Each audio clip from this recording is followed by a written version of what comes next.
Hello, everyone, and welcome to today's live stream.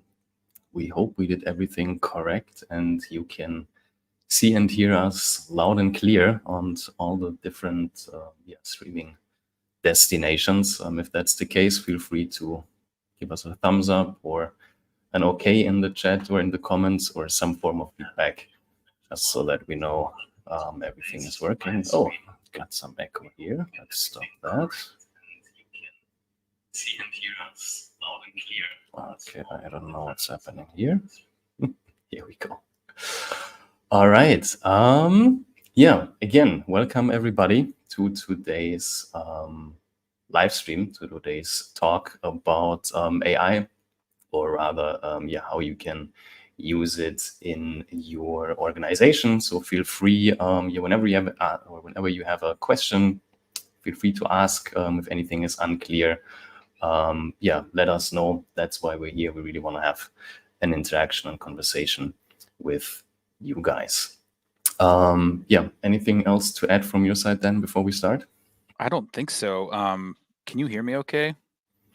I can hear you loud and clear. Yep. Good. Hope everybody else can. I see Brenda's chiming in. Brenda's really cool. I'm glad you're here, Brenda. Perfect. Hi, Brenda. Nice to meet you. Okay, so it looks like that all the tech is working and the first guests are joining. If you watch this as a recording after the fact, also welcome. Just for everybody who's watching live, we usually have a 10 to 20 delay, depending on the platform you are watching it on. Just so that you are aware of that. Okay, let's jump right into our presentation, into our talk today. What is today's topic? We really want to talk about practical AI and how you can use that in your business to really drive business value creation. So feel free to share that with everybody you think can also benefit from that.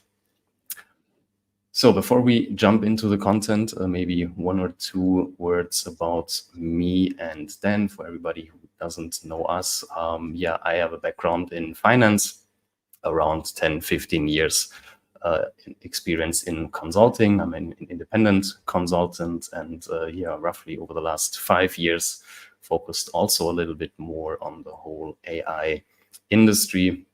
Dan will probably share a little bit of a story how we got together into this field. And I try to help businesses and organizations like potentially yours to implement AI solutions, or to find a way how technology, in this case AI, can help your organization to, at the end of the day, be more productive and make more money in an ideal world. Dan, do you want to say hello? Sure.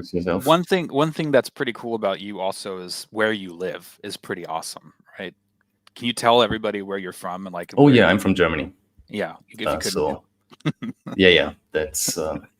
that's. You live pretty close to the Black Forest, right? Which is a really beautiful area. That's true. Yeah, I can't complain about the location.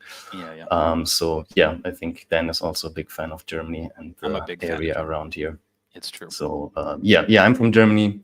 So everybody from Europe, welcome, and also to everybody from overseas or wherever you guys are watching, welcome to the stream. Yeah. Well, thanks for the intro. My name is Dan. I've been on the software side of things for a really long time. I was the first employee at ConvertKit, which is an email marketing platform that's very popular now. And from there, I jumped into a bunch of other kind of B2B SaaS-focused plays, one of which was ManyChat, and that was one of my biggest accomplishments in my career. And that's when I really started learning about automated conversations and conversational design.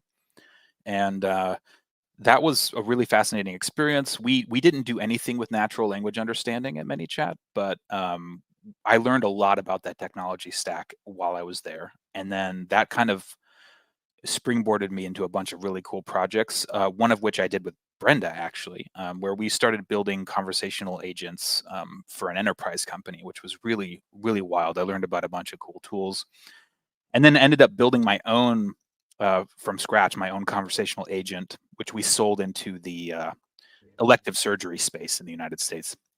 That was a really fascinating experience. So I've actually built language models from scratch, and this is way before ChatGPT and way before all these pre-trained transformer models and things like that. So Brenda, people like Brenda and me know how to do this the hard way, and we learned through trial and error how this works inside of the enterprise, how this works in small businesses and things like that. So I'm really excited to finally share some of the things I've learned with y'all over the past several years. My most recent project was actually a private equity project. I raised some money. We bought a bunch of SaaS companies, but I'm actually transitioning back into solo consulting because that's just my sweet spot. And how Simon and I got started on this journey together is really cool. Simon actually had kind of an in at OpenAI and got an invite to be an alpha tester for some of the earliest models. I think it was Da Vinci, right? Da Vinci and the early versions of DALL-E. And I remember when I was working out of Denver, you and I got on a call one day, and this was years ago. We were messing with the core technology in the private alpha program at OpenAI. And I remember my mind was blown, and it was really terrible compared to just the off-the-shelf tools that exist today. But I remember you and I spent like a couple hours trying to break it and play with it, and all those core technologies are what became ChatGPT, which is just mind-blowing. So we have been messing with these things and these products and these services and all these different infrastructure tools and developer tools for a long time together as just buddies, because we're just so interested in this thing. And now we're here to kind of share what we've learned and tinkered with, and some of the things we've learned by trying to implement this stuff in businesses together. So I think it's a pretty cool thing that we were doing this before it was cool, right? We're kind of like AI hipsters, you know? Yeah, you're right. It's a few years already. Yeah, isn't that amazing? So, yeah, time moves fast, especially in this industry or technology, I guess. Yeah. Yeah, we have a few. Looks like Mari just showed up too. One of my we have a few more guests. So again, Yeah. welcome for everybody watching. Mary, we have Brenda, and maybe also some viewers on other platforms, as far as I can tell. Again, for everybody who just joined, let us know if you can hear and see us loud and clear. Thumbs up, leave a comment, or any question really that you might have. All right. What are we going to talk about today, or what is our goal to communicate? Or when you leave this talk, what do we hope that we actually left you with? So we hope you will have a better idea of or be able to answer the question if your business is actually ready for AI. I think AI is one of these tools or one of these frontier industries that are really hip and everybody's talking about. And there's a lot of FOMO that people think, oh, do I actually need it? Everybody says I should implement it. What if I miss the train? So we're really going to try to answer that question, or enable you rather to answer that question for yourself and for your situation. And then, what are actually then good fit, or what are solutions? What are AI solutions that are actually a good fit for your specific needs? How do you evaluate that? And dive down which business units, orgs, departments, what would really the best way to start?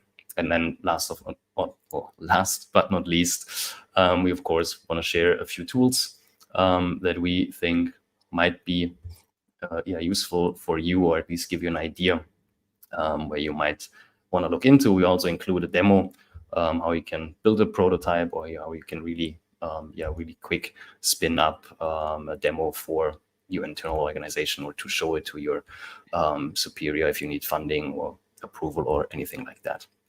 And what we really want to focus on, and also like if you have any questions, like how do we actually implement AI on a practical level? I think there's a lot of discussions and a lot of material out there on a very high level, on a very philosophical level.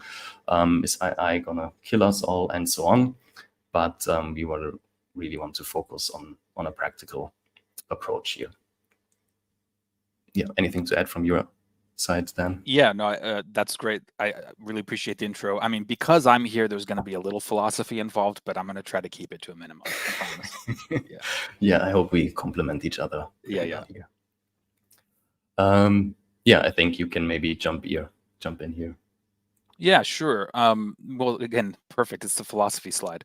I think one of the reasons why AI is kind of hard to wrap our heads around in business use cases is because it's hard to define.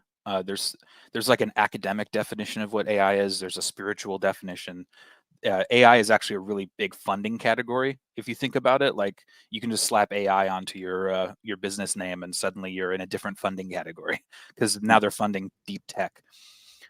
So I think it's really important that we get on the same page about the fact that AI is a general purpose technology, and yeah, it's kind of like it's definitely not a one size fits all solution either. And I think that some of the bigger providers, some of the bigger platforms right now are they're spending a lot of time trying to make you think that these tools are omniscient and somehow know a lot of stuff and can do everything. And the truth is they probably can't right now. Maybe they will someday. And but by keeping AI big and lofty and something that's unattainable, it's kind of hard to bring it down to earth and understand how you can actually use it. And hopefully this presentation will help you understand what it is and what it isn't. And so another thing that's really important to recognize is that these tools, these AI tools, these quote unquote AI tools have been around forever. The GPT models, like the pre-trained transformer models that have created these amazing chatbots, have only been around for a couple years. But Facebook, Google, Amazon, they've all been using really fantastic machine learning and AI in their recommendation engines and their search engines for a really long time. And Meta, Facebook was using some and is still using some amazing pre-trained stuff, and also supervised learning models for their advertising platform. So keep in mind, this stuff has been around. It's just been isolated to very large enterprise companies that can afford the literally billions of dollars of infrastructure required to create these models, which are now democratized through these new tools that are coming out, which we'll talk about in the next couple of slides. Yeah. Therefore, I think what we want to do now is really like, what is our take on the current state of AI? Because it is such a broad topic and everybody has a different definition, just so that everybody listening and we are on the same page. So I think we first really need to take a step back and try to have that kind of 50,000 feet view on the AI landscape. So when we really break it down and ask ourselves, okay, where can we actually, as a company, as a business, where can we actually play? Where's actually a playing field for us in the whole AI ecosystem? So then we have the first layer, which is basically the absolute fundamental layer, is the hardware layer, where NVIDIA, AMD, Intel, so all of the chip producers basically are playing. So we don't really have much control or choice here, except you have a few $1 billion that you can invest, and probably everybody listening here doesn't have these resources. So that's probably an area where only very few players are actually playing, and probably for most people listening, not really relevant. Then we have the infrastructure layer. So now also big players are coming and built on top of this hardware layer that we have. So all the cloud solutions that we know, AWS, Google Cloud, and so on, and just big enterprise players. Again, a lot of capital required to get into this space, and probably not really relevant for people listening here. Just very little choice if you don't have a lot of money in your bank account. And now we get into an area, at least where we think it now becomes more competitive, and now where it becomes interesting to have a look at as a company or a business that actually wants to understand where they could start implementing AI. So that's basically the developer tool layer. So we know that there's sometimes a little overlap between the different layers here, but that's basically where you can use already existing models, tools, and so on, and they are at least somehow ready for you to use with a certain or variable amount of customization and implementation. But I think Dan can share a little bit more insights about this layer here. Yeah, certainly. I can jump into this because this is where things get really interesting.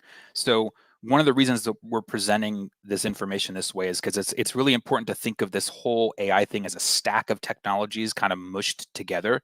At the very beginning, you have the actual chips that things are running on, and then you have the cloud service providers that are hosting the software, and then you've got these developer tools that people like you and me can go into as reasonably technical people and start messing around with them to build really cool things. So the big players right now are OpenAI with their ChatGPT product, Meta with their Llama open source model, which is incredible. Anthropic, which was kind of started by somebody who left OpenAI, from what I understand, and has a product called Claude. Hugging Face is really kind of a community of different people, and it's very open source centric. And then LangChain is really kind of this fascinating tool chain that you can start to link different services together and build actual AI focused applications. So I just said a bunch of really technical stuff. And if you're not technical, don't worry. This isn't actually going to be a technical presentation. But the kind of work that I'm doing, the kind of work that Simon is doing, we are interacting directly with the APIs on these tools to try to figure out how to build custom applications, custom tools for our customers.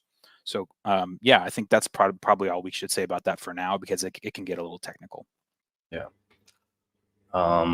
Yeah, and then that's what probably most of normal non-technical people know, or probably also have interacted with in some shape or form, or at least indirect, are then the underlying technologies, the actual software engines or models that are driving most of the AI applications today. So we know there's what's a little hard to differentiate. Okay, what is actually a developer tool? What is a model?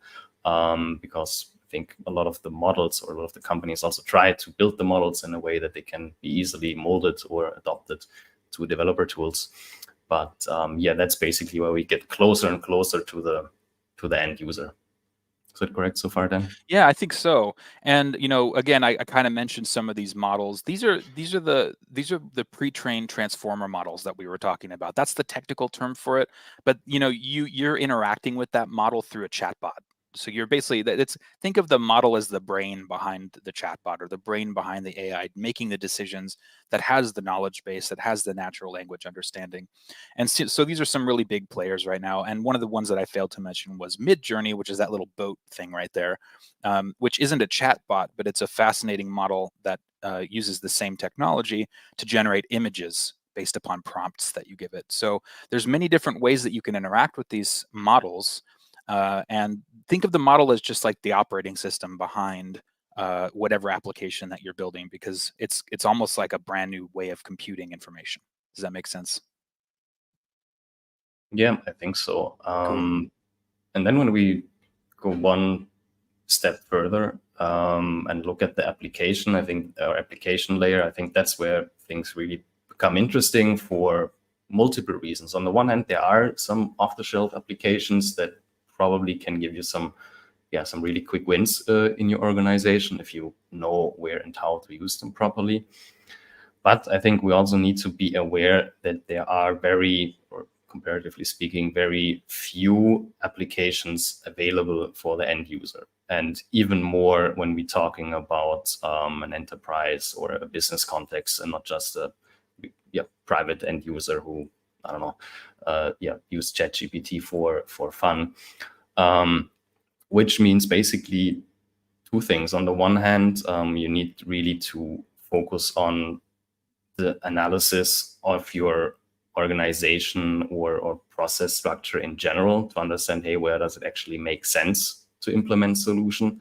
And then the second problem is that probability is high that you will probably not find a solution off the shelf that will fulfill all your requirements. So I would argue that right now you are probably in a situation where you have to do some customization to whatever problem you're trying to solve, or whatever application you choose for your organization. And part of today's presentation is that we want to show you, or at least give you an idea, that it's easier than ever to customize solutions for your organization, and that there are already enough tools out there that you can use to get there, basically.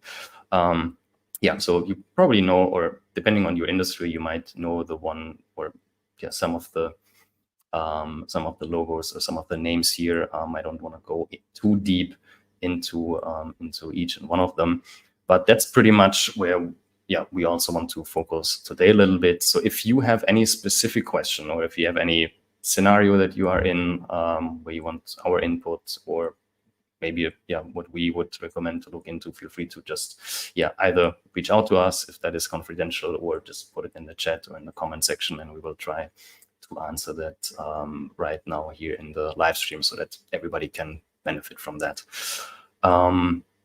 Anything else about the application layer?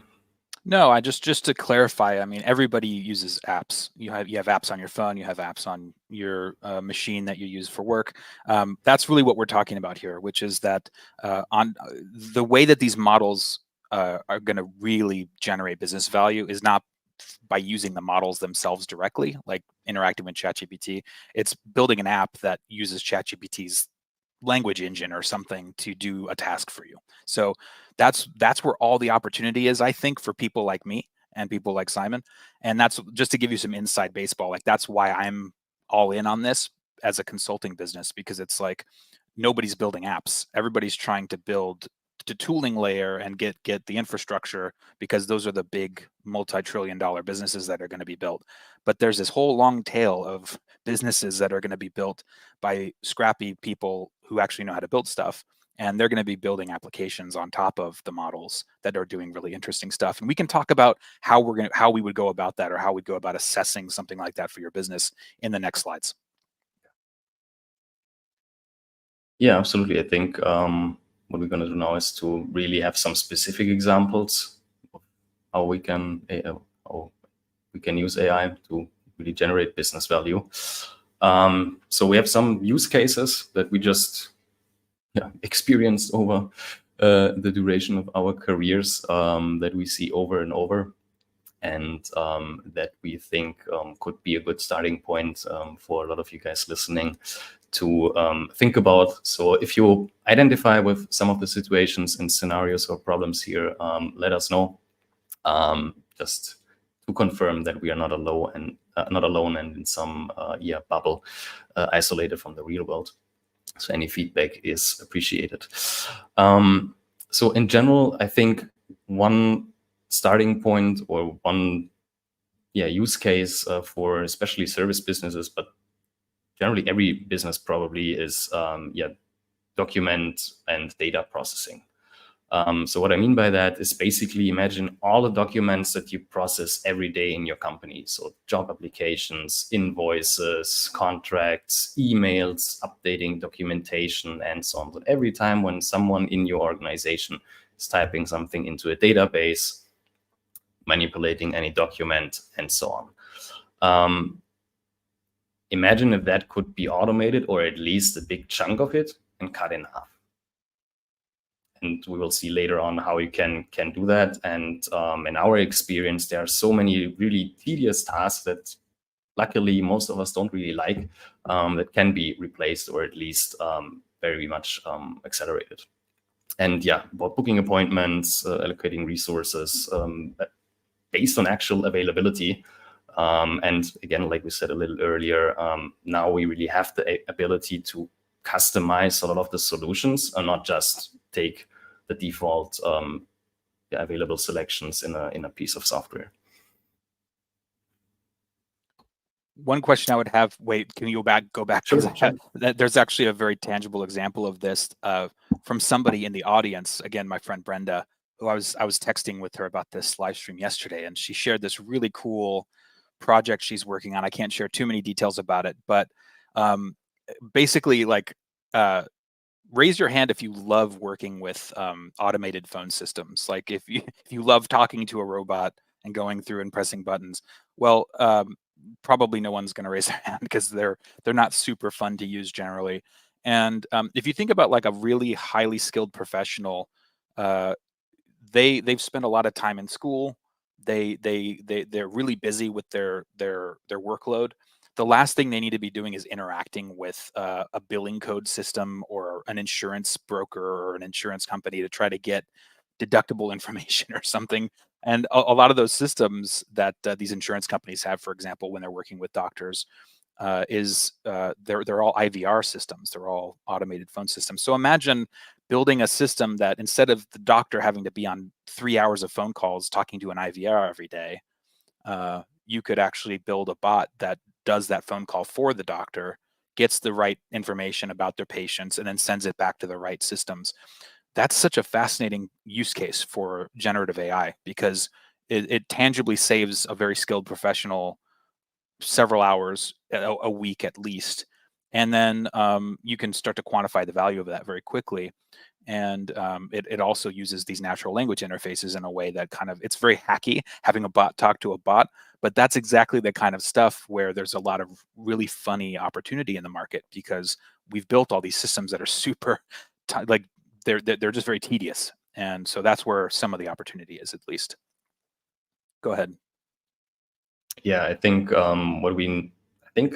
we are now at that kind of situation where we can replace a lot of tasks that are very tedious, but we're too how do I say that, like you couldn't streamline that in software because there's still too much variables, for example, in a phone conversation. And now we're really at that step more where we can remove a big chunk of these kind of low-level tasks that still required a human very, very short time ago. Totally. But besides that, besides just getting rid of tasks that we don't like doing as humans, what I found really one of the strengths of AI or even LLMs is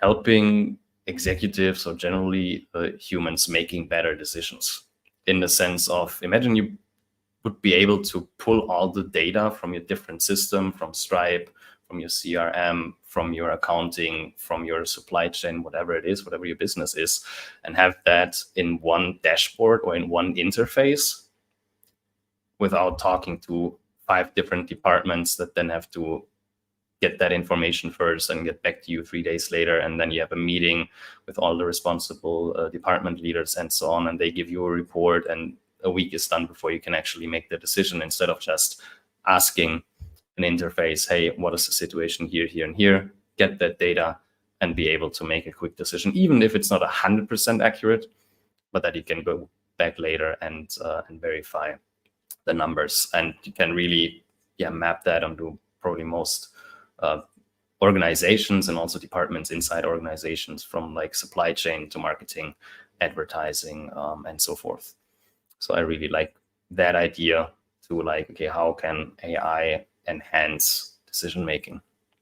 Right. And just data aggregation in general for reporting purposes for the executive suite. I mean, so usually businesses have so many disparate data sources, and just having one source of truth is mostly impossible, or it's a pipe dream that a lot of teams have.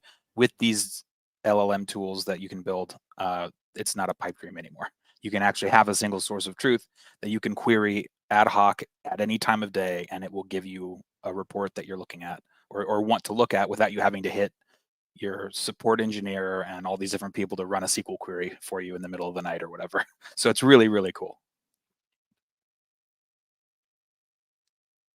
So yeah, to give you a very practical example from my industry back in the day, if you are in a financial institution, or imagine you're in a financial institution, bank, insurance company, whatever, and you want to figure out who are the account holders with the largest deposits, for example, and that could at least that request would usually take at least a day, sometimes multiple days, sometimes multiple weeks, depending on the organization and the systems that were in place or that are in place, which are usually quite ancient. I think a lot of us listening right now are really tech savvy and are used to using software and technology that's really state of the art and cloud and whatnot. And we need to be aware that a lot of organizations really have really old systems, really ancient, and even a simple request like that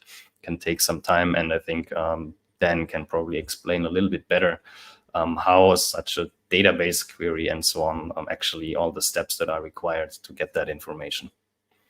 Yeah, so this task structure that I've outlined here is really, it looks a lot more gnarly than it is. What I'm trying to really show, and I'm trying to plant a seed kind of in your brain, which is to start thinking about automating things with AI. You have to think about tasks as discrete steps in a process of some kind.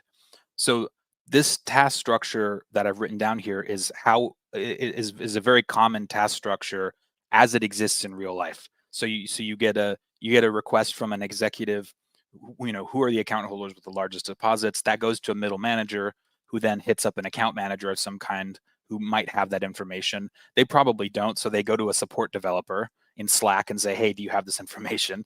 And the support developer's like, I don't have the credentials to look at that database. So he goes to a database engineer who does have the credentials, but that database engineer is already loaded with tasks from the last sprint or whatever. So that person is just putting together some quick database query that probably isn't optimized properly. They're getting a quick response and sending it back in Slack to the database engineer. And then the support developer hits up the account manager, and then the account manager is going back into some reporting software to upload some data. So it's like, if you look at this is actually how information travels through businesses in real life. It's incredibly inefficient. And there's so many moments at which this communication could break. What if you copy and paste the wrong number from Slack into your reporting software? What if you forget to update the reporting software? And so at the end of the day, you have like 3 to 5 people that you have to go through who are all already loaded with tasks. And an AI could actually do this entire task from beginning to end with one query if you built it on the right infrastructure. So that's kind of the amazing thing about some of these tools, is they can cut out 3 to 5 people in a work stream who all have privileged access to certain databases or data streams, and speed up that process of getting information very quickly and actually improve the accuracy, because there's not copying and pasting between 30 different tools just to get that information back to you. So that's just one example of one amazing way that you can automate workflows like this with AI tools. Yeah, whenever you heard in the past bank XYZ wire transferred 10 billion to the wrong person, that's why. Because somewhere in this process, a comma or a number was turned around, and things went sideways. Yeah, again, something where we also will show later on, or show a demo how you actually can build that or use that in real life, based on a retail business. So how do you, what we really want to put out there or ask yourself, how do you currently handle business intelligence tasks? What I said a little earlier, whenever you want to really get information about the current state of your business, or if you need data to make decisions. For example, if you have a restaurant, just a simple question like, here, what is the most liked and most profitable product for us right now? And not only that, but when is it sold the most? So, for example, that you can adjust your menu, your stock management, and so on, promotions and whatnot. But even such a simple request, which probably every executive would expect to get a pretty quick answer, or a pretty simple answer to a simple question like that, again, goes to such a task structure, or can take a lot of time, or isn't available at all, even if the data isn't clean and so on. So I think, again, that is also a great example where even in smaller businesses, or in retail businesses, when we're not talking about enterprise solutions, you can pretty quickly leverage existing situations, or leverage existing systems and processes to get the most out of that, because with relatively little tweaking, you can have a really big financial impact. If you're just able to increase your revenue by 20% here and lower your cost by a few percent points, that can increase your profitability over the year massively, just by knowing, hey, when is pizza XYZ sold the most, and do they like pizza A or pizza B more? So yeah, again, I think on the one hand, we need to think very simple when you think about solutions here. But on the other hand, I really want to drive the way home that the task structure or the process mapping is extremely relevant to actually have have working use cases in a business environment. Indeed, and especially in retail, which is such a big, wide open market for some of this stuff. I think some of the coolest applications on AI tools are going to be built for retail. And I think of coffee shops, for example, and just having an AI that helps you understand what time you should open on which days based upon the kind of traffic and demand that you have. You can hire a consultant. There are actually coffee consultants that will do that work to figure out foot traffic and what kind of marketing spend you should have and how you should merchandise. And they'll come in and you can pay them a lot of money to figure all that stuff out for you. But what if you had an AI that could just look at your point of sale system and figure all that stuff out for you in just a second, and then generate reports for you every quarter about what you could do to improve overall? And that technology actually is available. It's just a matter of building the application to do it. Yeah, before we continue, any feedback from the audience, from listeners? Does it make any sense so far? You have any questions? Again, we try to give you real world examples here and just share some of the struggles we run into when we worked with clients that we saw in our work. Sure, and this is our first live stream, so it's like we've been so immersed in the technology and the technical side of this that we might just be like completely missing the mark here. So if anybody has any questions or if this isn't making sense or it's too technical, please just don't hesitate to let us know. Exactly, and otherwise, keep in mind we always have a little delay here during the live stream. So feel free to put the comment or use the chat, and even if we don't react immediately, we will definitely answer your questions.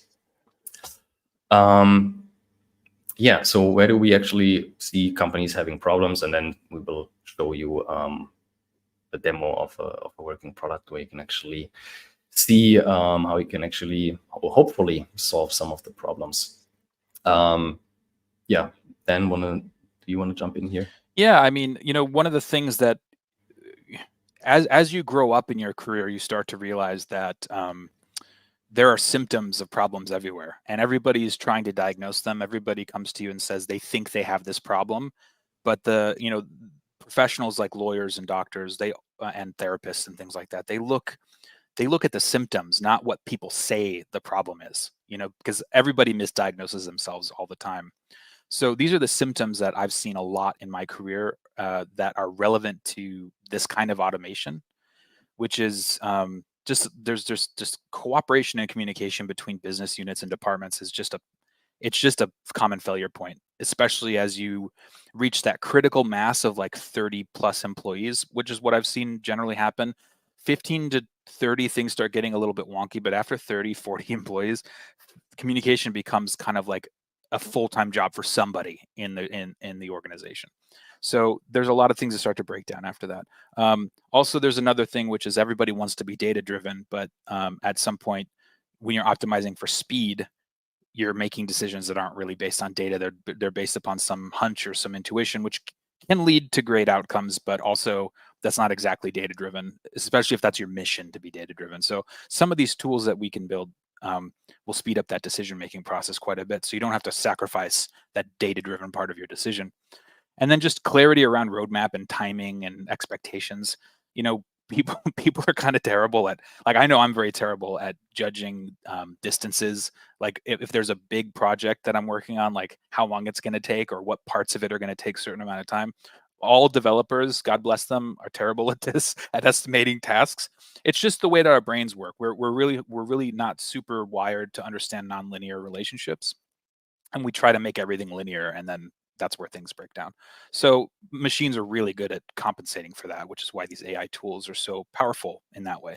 And then, especially my friends in the advertising business, the advertising agencies, people like Mari, and it's so nice to see you here.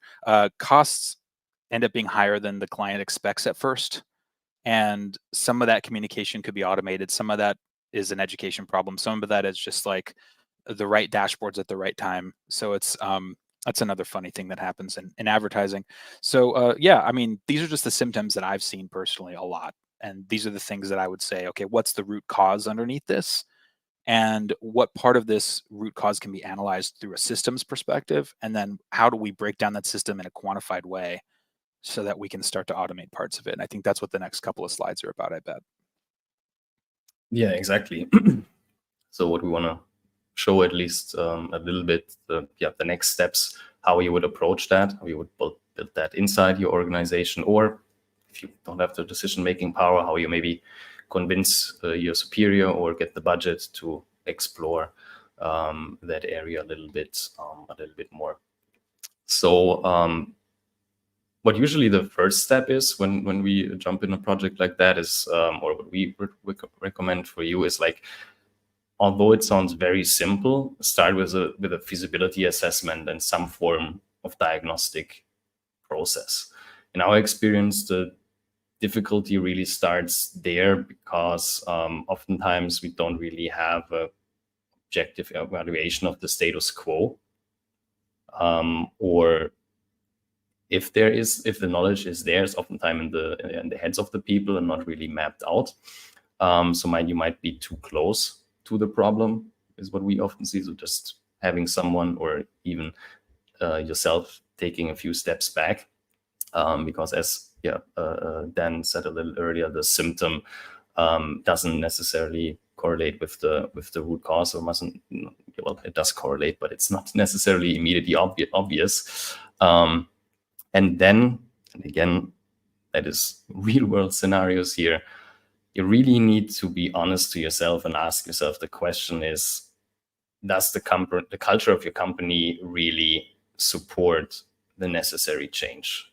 Because the changes that you have to make are probably very not intuitive, or a lot of you will experience resistance in some shape or form.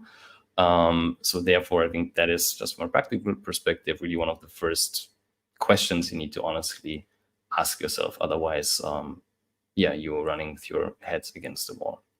And then the second question, if you say, okay, everybody is on board, leadership and everybody else all want to do that, then the question is, okay, we want to do that, but do we actually have the necessary capabilities, and not only that, but experience and skills in-house?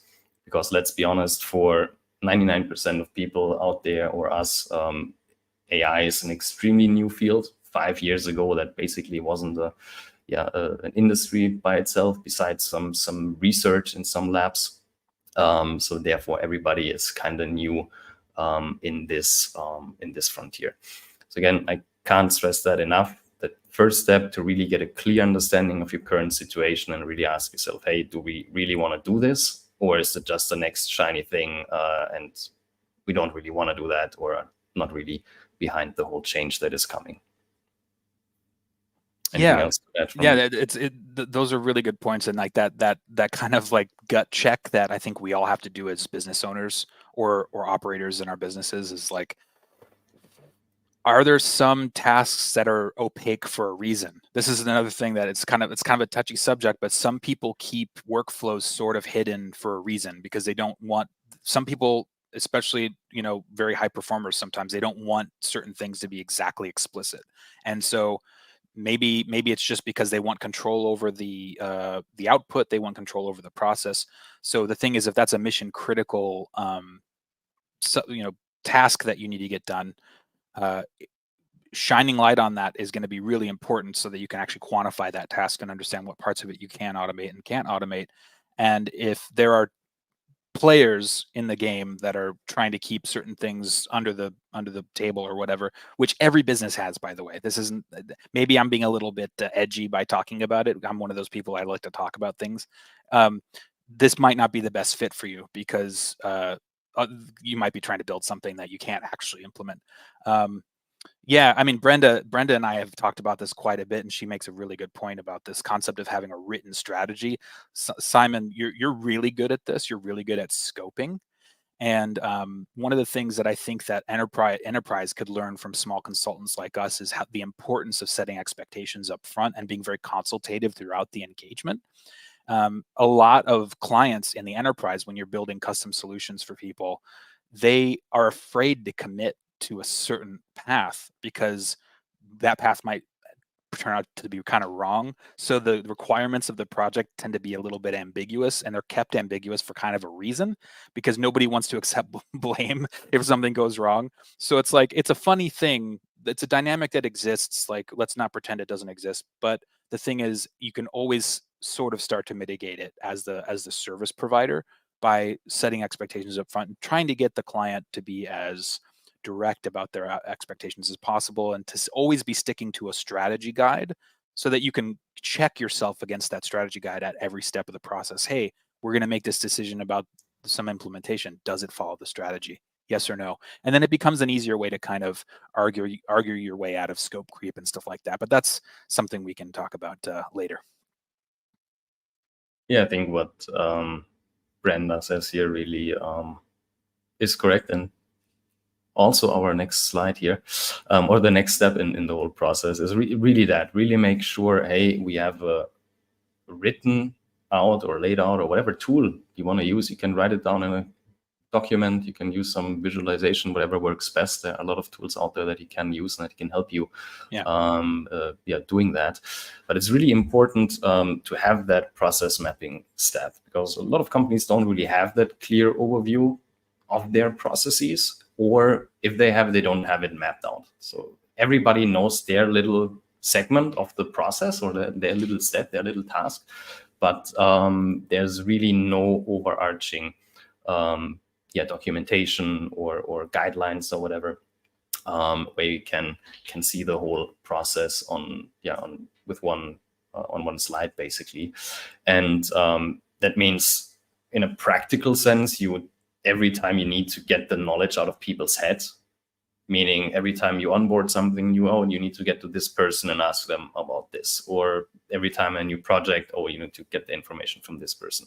And not only that, imagine if someone's leaving your organization and all that knowledge leaves with that person. I mean, most people here are probably know some organization, their own or someone else, where there's probably one or two senior persons that know how to maintain some old structure or some old some software or whatever. And if that person would leave, the whole department or the whole company would be thrown back a few months, because just that knowledge is gone.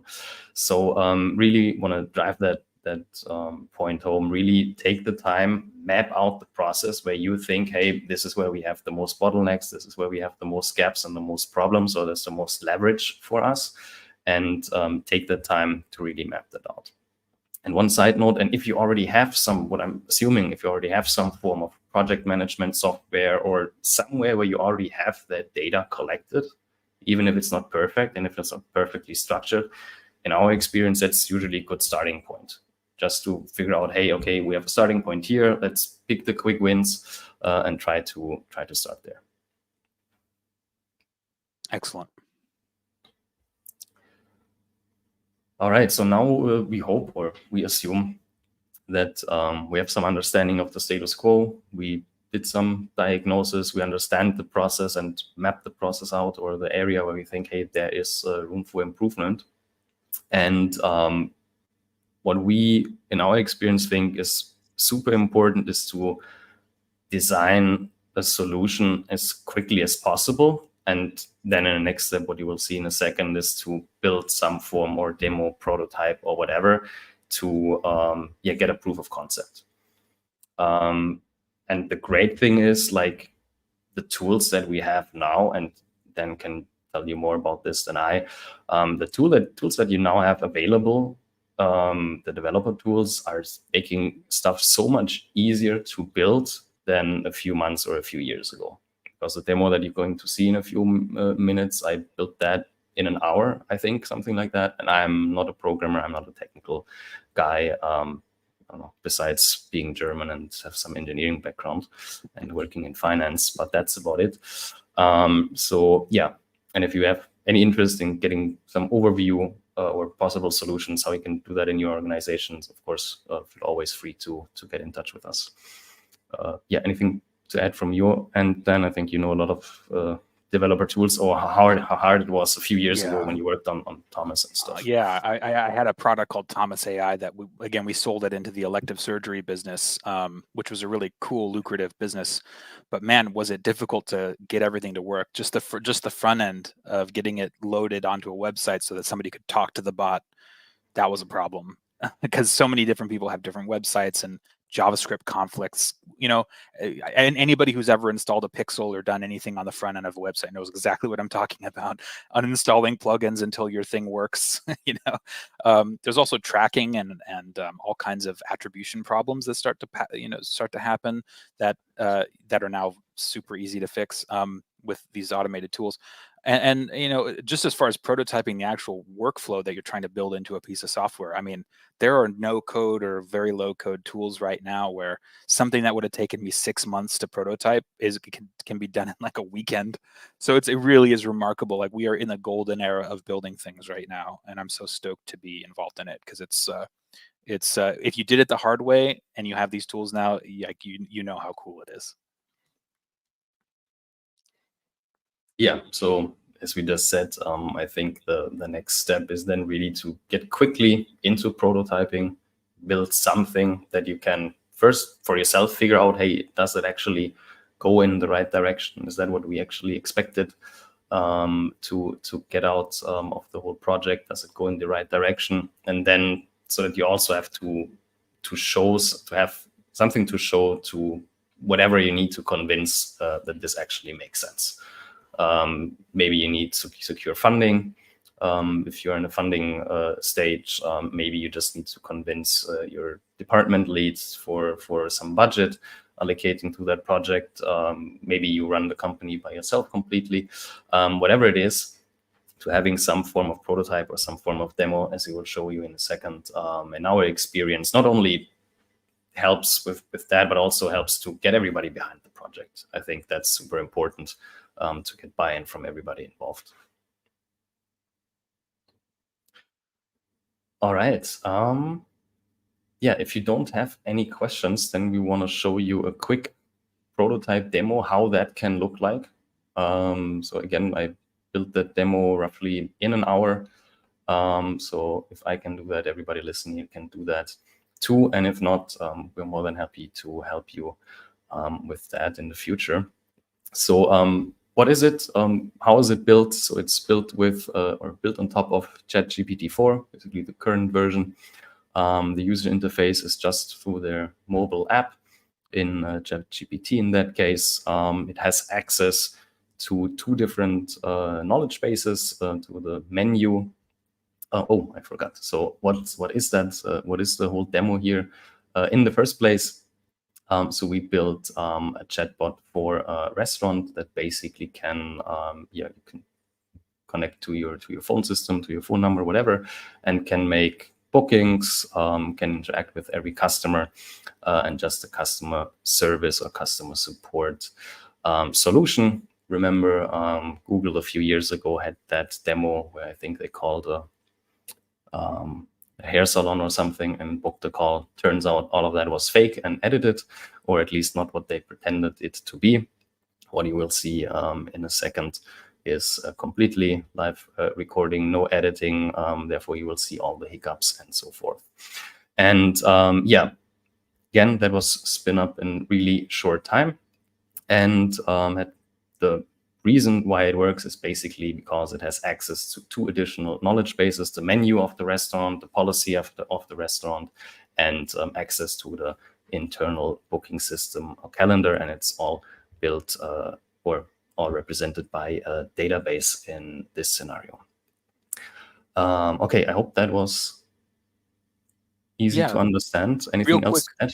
Yeah, real quick, I just wanted to, for anybody who isn't familiar with the acronym RAG, that just means that stands for Retrieval Augmented Generation. And what that means is it's just a method for having a chat bot that doesn't need it. Maybe the foundation model doesn't know anything about your restaurant, but it knows how to process natural language really, really well. So you build a knowledge base that model can then query and learn about your business ad hoc, so that it can then become an agent for you on your behalf. So it's like it's basically a way of keeping your data separate than the foundation model, which is intrinsically more secure because the foundation model doesn't have to actually know anything about you. It just goes in and has access to your information for any specific task, and then can kind of pair it to the user what it learned about your business. Yeah, exactly. Like what Brenda says, all that an RAG is a small language model that the large language model can talk to and get information from on an ad hoc basis. So without further ado, let's just show this cool demo. All right, here we go. Hi, this is Vanessa from Luigi's Italian Pizza Restaurant. How can I assist you today? Hi, Vanessa. This is Simon. I want to make a reservation for Sunday, 6 p.m. for 4 people, if that is possible.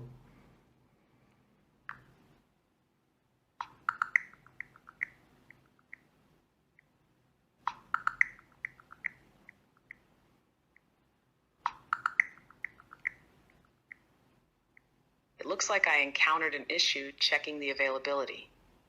I'll look into it further. Could you please hold on for a moment? Yeah, sure. I'm waiting.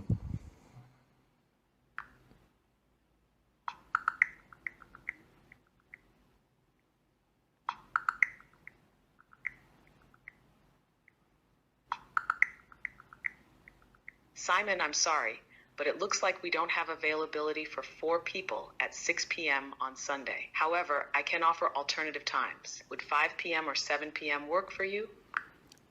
Yeah, 7 p.m. would be fine.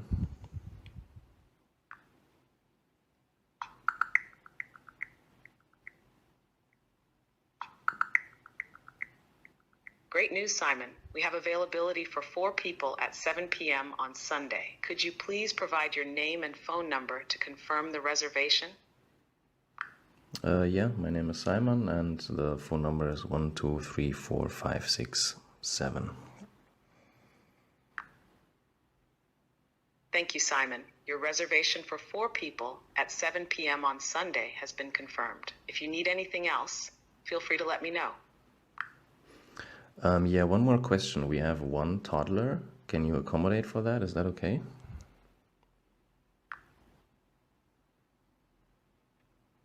Yes, we can definitely accommodate a toddler. We'll make sure there's enough space and provide a high chair if needed. Is there anything else I can help you with? No, that's perfect. See you on Sunday. Great. We look forward to seeing you on Sunday, Simon. Have a wonderful day. All right. Yeah, if you now try to imagine what is going to happen when a company like McDonald's take all their training manuals, dump that into an AI, and replace all the drive-in or drive-through workers and so on. Yeah, but I think then you can explain a little bit more what actually happens in the background. Sure. The different steps and some of the hiccups that are happening in a real world scenario. Sure. So, breaking down what just happened, what you just saw, there's basically 3 steps that were taken. And it starts with, a query made by a user. The system then takes that query, parses information out of it, and then checks a calendar to see if there's availability. And there was actually a failure. And one of the things about that failure at the very beginning is that would have been the end of the workflow previous to some of these tools that exist today. I remember when I was building Thomas, if something broke at the very beginning of the conversation, 80% of the time the conversation was over. But in this case, there's so many cool failovers that you can build in through system prompting and through other really cool methods that it will keep trying until it gets something done. And so you saw it do that. It took a little bit of time, but it actually found a way to access the calendar through a different means. And then it found out that time that you'd asked for was booked. So it was so smart, and the prompting was so good that on that step that it actually offered you alternatives, which is another thing that breaks in customer service bots a lot. If you ask a customer service bot for something and it doesn't have it, that's the end of the conversation. It's very rarely able to give you alternatives. So it assesses capacity, suggests an alternative booking time, which is already such a better user experience than most of these bots have. And then you can confirm that alternative booking as the user, you confirm, the system confirms. And then what it does is it looks at the list of things it needs from you and says, okay, I actually need a little bit more information from you to fully execute this booking. It asks you for your name and number. And then once it has that information, it's all set. It's now talking to an API or whatever to try to get that booking done. Now, what was really interesting about this, and I don't even know if you meant to do this, Simon, when you set this up, but you asked a question after the booking had already been submitted to the API, which is, can I bring a toddler? And it reopened the ticket basically and looked at its policy manual and said, yeah, of course we can accommodate, and we have high chairs available, and gave you that information without you actually explicitly telling the model that it needed to do that. It kind of knew how to do that, which is remarkable. So, and then it updated the booking based upon this post hoc question that you asked it, even though the booking was already done. So this is the kind of cool stuff that you can do with this now that you couldn't even do with this 2 years ago, which is very asynchronous, kind of idiosyncratic workflows. It can state check itself and then update its own way of dealing with you as it goes based on the input that you give it. So it's just like, it's more and more person-like every day. And that was, dude, you built this in what, like an hour, 90 minutes, and we tested it together once or twice before we did this. So like that was 90 minutes of work. Imagine if you put a week or two into this, how polished and refined it could be just off the shelf. So that's the kind of amazing thing that we can do with this.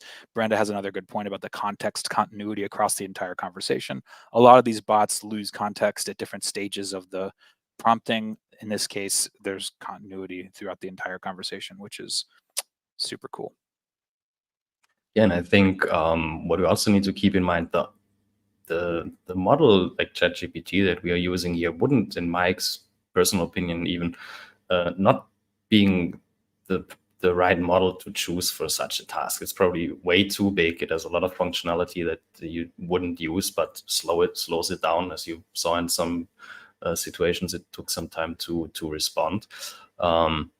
But just for building that kind of demo or prototype, or just to test things out, I think we really need to be aware, hey, there's already so much easy to use tools or no code tools that yeah, at least like allocate some time or resources, at least in some form of experimentation, just to figure out, hey, where could we actually use that, and build some of these easy to build and cheap to build prototypes and demos, just to get a better feeling what is actually possible compared to a few months or a few years ago. Because I think the industry is developing so fast that at least for me, it's hard to keep up with all the developments that we see every week, every month, and new models that come out. And now you are able to do a task that wasn't being able to doing before. So I really want to emphasize that it's really easier than ever to build these tools, even for non-engineering people like me. Yeah. And the key is using these tools to get the idea out of your head and prototyped. In the old days, two years ago, when it was the old days 2 years ago only, it would take 6 months to sometimes build a prototype like that, the thing that you just saw, because there are so many interlinking systems and so many failure points. So now's the time to start testing things. It's low cost to test these things. And then once you have a proof of concept, it's much easier to sell across your organization. And it's just a lot of fun. Yeah, it is fun. But nonetheless, or unfortunately, sometimes, again, real life comes in the way. So just to share some roadblocks that you can expect when trying to implement a thing like that, or a concept or a project like that. The first question that we usually hear is, where do we get qualified staff? Where are people that are actually experts in that field? Or how do we qualify our staff? And I think the second question is the better one. I think there are very little actual experts in that field.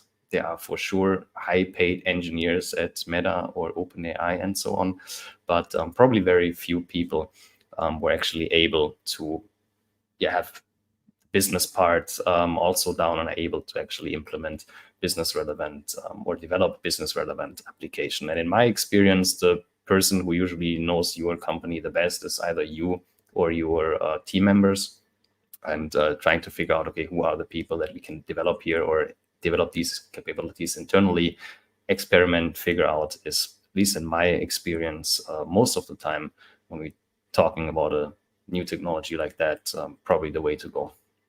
What do you think, then? Yeah, I think so. I think that it's really easy to look at this and get overwhelmed. I think the key is starting from the beginning and understanding that without a good diagnostic, you don't actually know what you're even trying to do with these tools. And then once that diagnostic is done, without a really rigorous process mapping process, you could hire the best engineer in the world to run this for you at your organization, and it doesn't matter. And if you don't have the buy-in, it doesn't matter. So it's like, it's really important to take this step by step and to get the right help along the way, and to understand that, you know, at the end of the day, we have to collaborate with other humans to get these things done. Still, this isn't a solo operation necessarily, especially for orgs that are trying to implement this at scale. But that it's much closer than you think, and it's just a matter of getting the process correct and getting the right people involved at the right time. Yeah, and as you can see, another point here, like a question that usually often then comes at some point, okay, which model should we actually use for the task? And you're only able to answer that question if you actually have that process mapped out and that diagnostic phase before that, because otherwise you're just guessing or picking something that you heard is good, Exactly, but doesn't necessarily map onto your organization. Yeah. Same with any compliance or data privacy issue that you might have. Again, my background back in the days is in the finance industry, a very regulated industry. Everybody is worried about compliance and data privacy and so on. So finding a way and starting the strategy with that in mind, to be aware that if you are in an industry like that, is super important. And then, of course, how much stakeholder input is necessary. Again, I think that's where the demo or the prototype building really shines, to show, hey, we can really build something quick that we can show people, and not just in theory. And I think the last point, then you can share some ideas here. How do we avoid design work built by committee? Yeah, it's a shame that Brenda has to drop right now, because I think she's experiencing this in some ways. And we've both experienced this at previous things that we did together, which is like, once you get something going, everybody wants to have a piece of it, and everybody kind of is going to want credit for it because it is really cool. And it's like, you know, also people are just excited, and they want to be involved. And it becomes a situation where there's conflicting ideas, there's conflicting methodologies. People want more transparency than is even possible. For example, with a natural language bot, there is a finite amount of there are a finite amount of responses, okay, but that the bot can give to any query, right? But the thing is that a lot of stakeholders will want to see all the different ways that the thing's going to respond, and that could take 2 or 3 weeks to compile. So it's like, we also need to have reasonable expectations. And this design build by committee thing starts to happen, and now every single decision needs to be run through 5 or 6 filters. That's not how you're going to get this done. At an organization, you need to trust the people who are experts at this and leading these projects to execute and deploy. And it's about rapid iteration and figuring out what is working for the customer, and then moving quickly. You know, this is really about moving quickly right now. The people who move quickly are going to win huge, and the people who are trying to make everything a committee decision are going to get outpaced by people who aren't. So that's my professional advice. Yeah, it's a little bit like we are in the situation that on the one hand, the data and the information gets better the longer we wait, and therefore we are kind of inclined to delay a decision or starting, especially when it's a kind of new area like this one. I like to think a little bit about it like when we are in the early days of the internet. Like I also don't think AI is going to go anywhere, same as the internet back in the day. But we have to figure out how it will actually look a few years down the line. And the only way to figure that out is to actually trying it out. Otherwise, you're always behind the other or your competitors. All right. That's so far the presentation to this point. Yeah, now we want to open it up to a Q&A or any questions or any topics that we probably didn't answer during the presentation. So feel free to ask any question that you might have, share your thoughts, or feel free to disagree with us if you do. Again, if you watch this live, we will try to answer every question live right now. There might be a slight delay. And if you are watching this as a recording, feel free to reach out to us for any question you might have. I would assume LinkedIn is probably the best way of doing so. Is that about right, Dan? I think so. Yeah, I mean, we stream to LinkedIn and Facebook. People can watch us on their own time and all that stuff. And, you know, if you have a question now, that's fine. If you have a question later, or you're just curious about how we operate, or if there's something that we can do to help your business, we're happy to hear from you. So let us know. Oh, Dominica. Hey, we got a friend from Dominica. So, hey, Robert, thanks for joining us. Yeah, people from all over the world are watching. Yeah, exactly. As Dan said, feel free to ask any question, or even reach out after the live stream, after the presentation. Yeah. If you want the slides too, I mean, I don't know if you want the slides. If you don't want the slides, that's fine too. But if you want that, and we also had maybe a list of tools or something that we could put together if you're really interested. If we get enough demand for like a list of tools that you can test or whatever, we can probably put that together for you. I think that might be cool. Basically, we're just here to kind of like help guide you through the process of even thinking about this, because it's such a big topic and there's so much conflicting information out there, and it's hard to keep it down to earth. And I hope that we sort of did that for you guys today. Yeah, I hope so too. Yeah, Robert, if you have any questions, or if you miss anything, or if you want the presentation or any other information, to everybody listening or watching, feel free to reach out to us after this talk, or if you watch that as a recording. Again, LinkedIn, usually the best way. Feel free to connect with us, say hi, and then we will more than happy to help you with your issue. All right, it looks like that we answered all questions so far, or we bombarded everybody. Mm-hmm. It's kind of shell-shocked. I would imagine it's a lot. Yeah, Denise. Yeah, sure. Feel free to reach out either to me or to Dan. We both have the presentation, and then we will send it to you. No problem. Yeah, Simon's got the slides. Hit him up on LinkedIn. He'll get you. And thanks for joining us, Denise. Yeah. All right. Anything else from your end that you want to touch on, or any final words, then? Yeah, I'm just on a personal that I'm really glad that we did this together, Simon. This has been really fun. Like, you and I have a standing meeting every month, and I mostly show up to those, but we're both pretty busy people. But it's really cool that we've kept in touch all these years and just been like tinkering as like buddies on stuff, and that we're starting to kind of formally talk about some of these things that we've learned. I just think it's really cool, and I'm grateful that you took the time to do this with me. So thank you.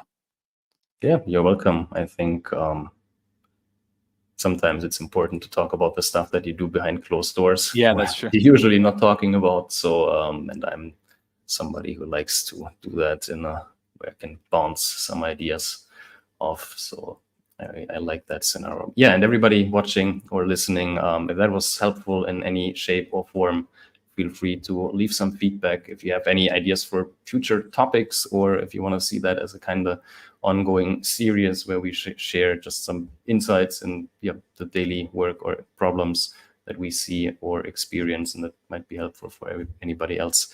Yeah, let us know. And no question is dumb, by the way. Like, I think that I tend to keep things pretty high level, and I tend to be very technical. If you have a basic question about something that's just bothering you, or you just don't quite understand something, like, there's no dumb questions here. This is a crazy big topic. And just because we're talking about it on a technical level doesn't mean we're trying to alienate people who are just getting started or just need help thinking through. So you're not going to look dumb, I promise. Whatever questions you shoot our way, we will not think you're dumb. I'm probably the dumb one for like keeping things technical all the time. So please don't hesitate to reach out with like even little things. Exactly. Yeah, we're more than happy to help. Okay, cool. Well, all right, everybody. Then, yeah, again, I hope that was helpful. Thanks for joining, for everybody listening, for your comments and questions. And I hope you enjoyed the live stream, and I hope to see you in the future. Have a good one. Bye, everybody.